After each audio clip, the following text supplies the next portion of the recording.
जय हिंद। आज हम लोग समझने का प्रयास करते हैं कि भारत में यूरोपियन का आगमन कैसे हुआ। इसके बारे में हम लोग बारी बारी से समझने का प्रयास करते हैं। देखिए, भारत दुनिया की सबसे पुरानी एक देश है जहाँ पर अलग अलग भाषा, अलग अलग बोलचाल, अलग अलग खान पान, अलग अलग जाति, अलग अलग धर्म, अलग अलग पंथ के लोग यहाँ निवास करते हैं।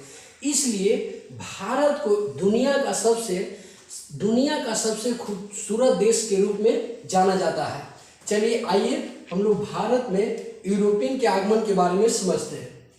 सबसे पहले 1488 ईस्वी में पुर्तगाली व्यापारी बार्थोलोमेउ डियाज ने क्या किया कि सबसे पहले अफ्रीका पहुंचा। अफ्रीका पहुंचने के बाद इन्होंने दक्षिण अमेरिका पर क्या किया कि इन्होंने दक्षिण अमेरिका में आया और आशा अंतरिक्ष पहुंच करके सबसे पहले ये अफ्रीका महादेश का खोज किया। तो बार्थोलोमेउ डियाज किसका खोज किया? तो दक्षिण अफ्रीका का खोज इन्होंने किया। उसके बाद भारत में प्रथम व्यक्ति आने वाला बना क्रिस्टोफर कोलंबस।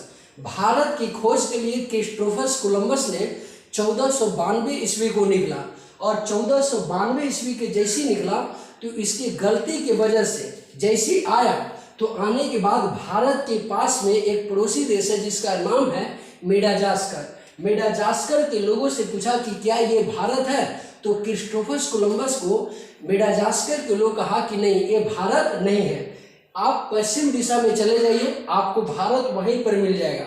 तो क्रिस्टोफर कोलंबस पश्चिम दिशा में फिर से वहां से अपना जहाज को मोड़ लिया और मुड़ने के बाद यह पश्चिम दिशा में जाकर वेस्ट इंडीज गया और वेस्ट इंडीज जाने के बाद यह तुरंत क्या किया कि वहां के लोगों से पूछा कि क्या ये उप महाद्वीपीय भारत है? तो उन्होंने कहा कि नहीं, ये उप महाद्वीपीय भारत नहीं है।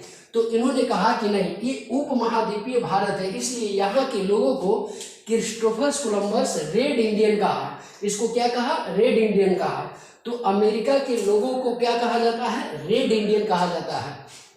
तो यहाँ पर समझते हैं कि क्रिस्टोफर कोलंबस की गलती आखिर करवाया किसने?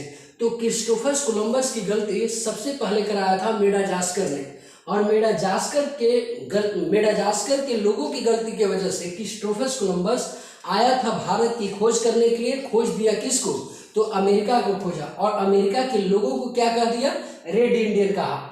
उसके बाद 13वीं सदी में इन्होंने क्या किया कि भारत होते हुए चीन की यात्रा भी किया था। इसलिए उसके बाद भारत की खोज करने के लिए 1498 ईस्वी में आया वास्को डी गामा नाम के एक व्यक्ति जो पुर्तगाल के रहने वाला था। इन्होंने समुद्रीय रास्ता के माध्यम से भारत की खोज करने के लिए आया और भारत की खोज 1498 ईस्वी में वास्को डी गामा नामक एक पुर्तगाली नागरिक ने किया, है ना। इसके बारे में वहां के जैसे पुर्तगाली नागरिक के पास ये नागरिक भारत की खोज करने के लिए 1498 ईस्वी में निकला तो निकलने के बाद भारत में सबसे पहले आया केरल के मालाबार तट पर और एक कालीकट बंदरगाह पर पहुंचा।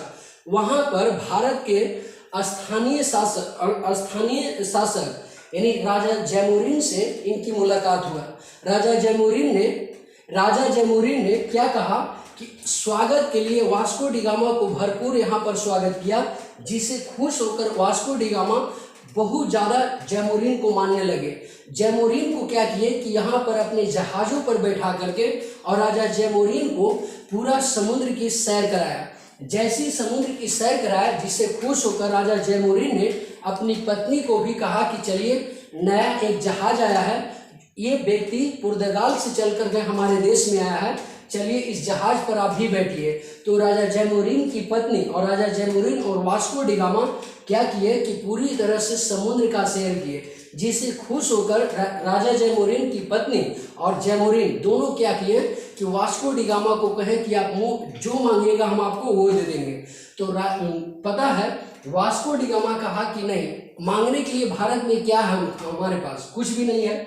तो जैमोरिन ने कहा कि हमारे स्टेट में यानी हमारे राज्य में सबसे ज़्यादा मसाला होता है, इसलिए मसाला आप चाहते हैं कि ले जाना चाहते हैं तो हमारे राज्य में बहुत ज़्यादा मसाला होता है। इसलिए सबसे ज्यादा केरल में मसाला होता था उस समय, इसलिए उस समय केरल को क्या कहा जाता था, मसाला की रानी कहा जाता था। वर्तमान समय में सबसे ज्यादा मसाला गुजरात राज्य में होता है, तो इसलिए उसको क्या कहा जाता था, मसालों की रानी कहा जाता था। तो मसालों की रानी कहा जाता था, तो यहाँ पर भरपूर क्या होता था, यानी यहाँ पर भरपूर मसाला की खेती होता था। इसलिए जहाज को क्या किया, यानी वास्को डी गामा की जहाज को क्या किया कि मसालों से भर दिया। इतना ही पर नहीं रुका, यहाँ पर मसालों से भर देने के बाद वास्को डी गामा फिर एक क्या किया कि टेम्पोरली बांस का एक मतलब बोट बनाया, बांस का बोट बनाया। और बांस का जैसे बोट बनाया तो वहां पर भी इसको मसाला को अपना बोट पर भी लाद लिया, एक और टेम्पोरली बोट बनाया, उस पर भी क्या किया कि मसाला लोड किया। और मसाला लोड करने के बाद वह तुरंत क्या यूरोप में लौट गया। जैसे यूरोप में लौटा तो इस मसालों को यूरोप में बेचकर यहाँ पर 64 गुना मुनाफा कमाया था कौन, वास्को डी गामा। तो 64 गुना मुनाफा कमाया वास्को डी गामा। तो यहाँ पर डंका बज गई भारत को, भारत की डंका बज गई। अब कहा कि मसाला कहाँ से लाया Vasco D gamma. Vasco D gamma ने कहा कि ये मसाला हम भारत से लाए हैं। और यहाँ पर इस मसालों को बेच करके वास्को डी गामा 26 गुना मुनाफा कमाया, जिससे यूरोप के लोगों को तगड़ा झटका लगा। उन्होंने उसके बाद वास्को डी गामा का मुलाकात एक व्यापारी से होता है जिसका नाम है अब्दुल मजीद। उनसे उनको मुलाकात होता है दक्षिण अफ्रीका में, और दक्षिण अफ्रीका में भी इसका चर्चा करते हैं कि चलिए आप बताइए कि जब आपकी मुलाकात दक्षिण अफ्रीका में हुआ तो चलिए भारत की गुणगान भी कर लिया जाए।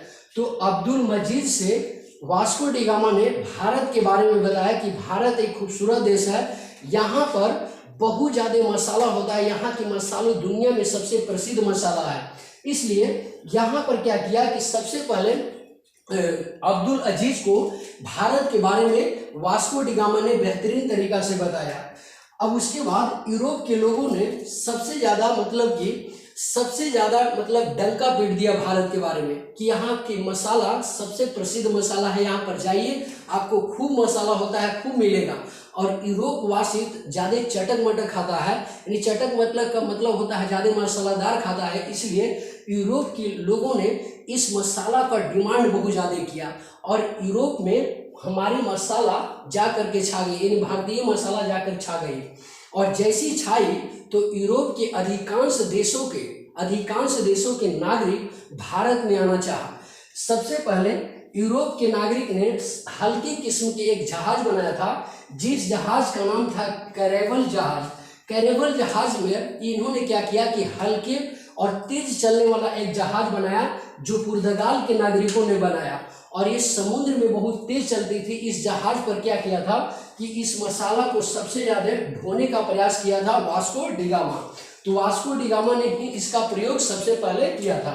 उसके बाद यूरोप वासियों को जुड़ाव किससे नहीं था, तो जुड़ाव अमेरिका, अफ्रीका, ऑस्ट्रेलिया और एशिया के लोगों से इनका जुड़ाव नहीं था।